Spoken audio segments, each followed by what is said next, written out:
Hello, everyone. In this video, we are going to learn to paint a stylized rose or flower. And I want you to kind of look at this flower here and remember that everything we paint or draw are just simple shapes that make up the final product.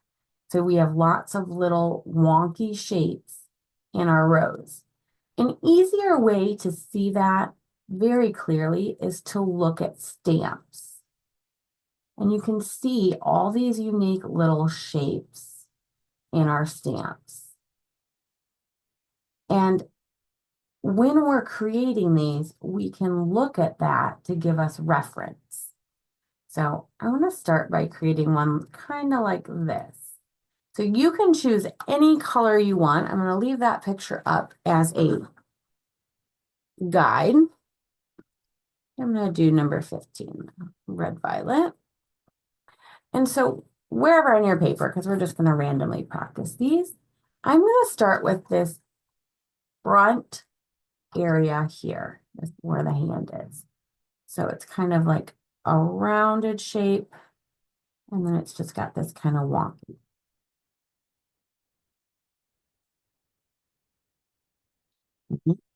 And then we're going to add the space next to it. Where the black line is, we want to just leave a space for this style. So I just left a space between that. And then there's another one that's like right over the top of this, which is actually part of the same petal. And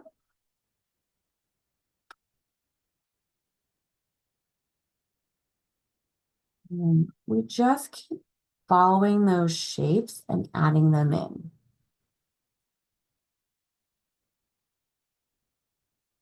You see how our flower is starting to form. And if it's not exact, that's okay. What we're going for is the shape overall of the flower from this angle. Now, flowers from different angles are very different shapes.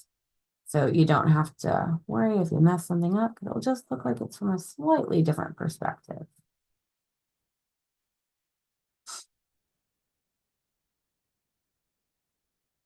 You just keep building it, leaving a tiny little space between.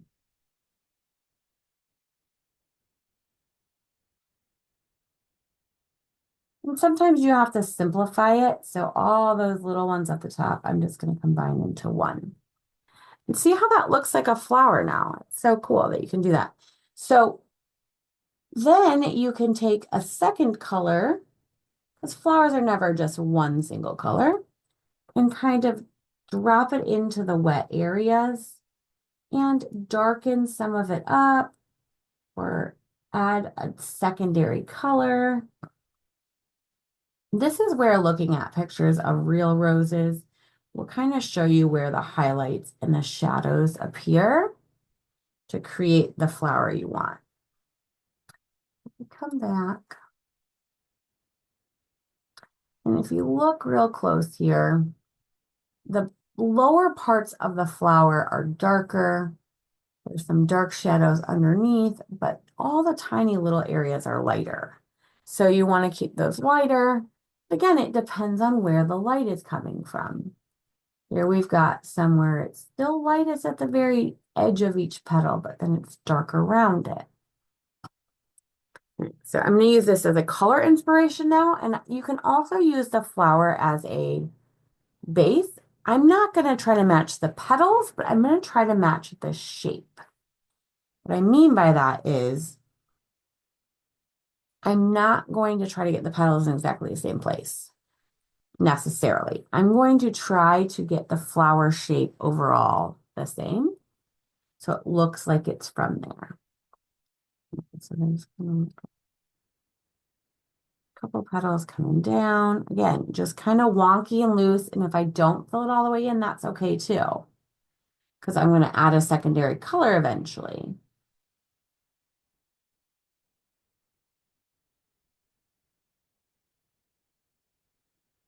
So it's really about random shapes, you guys.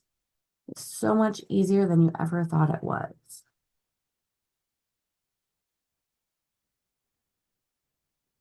why I love painting nature and botanicals because they're so imperfect that they're perfect.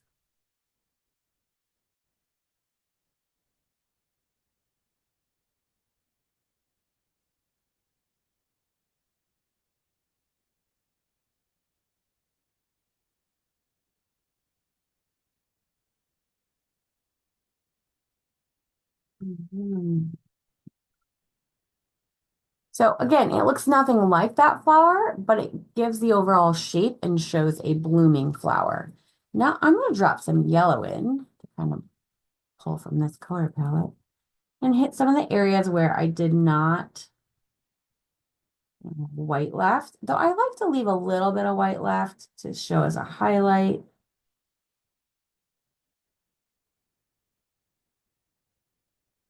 I've got a cool flower. So I want you to practice using all these different petal shapes, creating flowers from the side or the top. Play with different colorways, play with color mixing, just explore and have fun. We're just doing, again, a lot of shapes. Usually the biggest is in front, and they kind of create like a puzzle, creating the overall flower shape.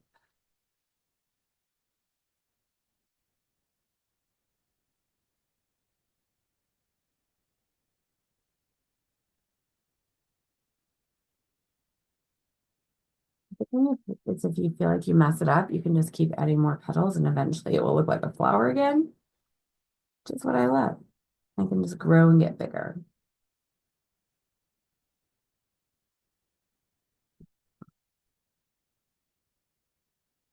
So have fun exploring and creating tons of different flowers. Once they're completely dry, you can add stems and leaves. I like in this stylized style with the white showing, I like to just do the same thing with my leaves and kind of create like little spaces between them and then add a stem. And then you can add leaves off to the side.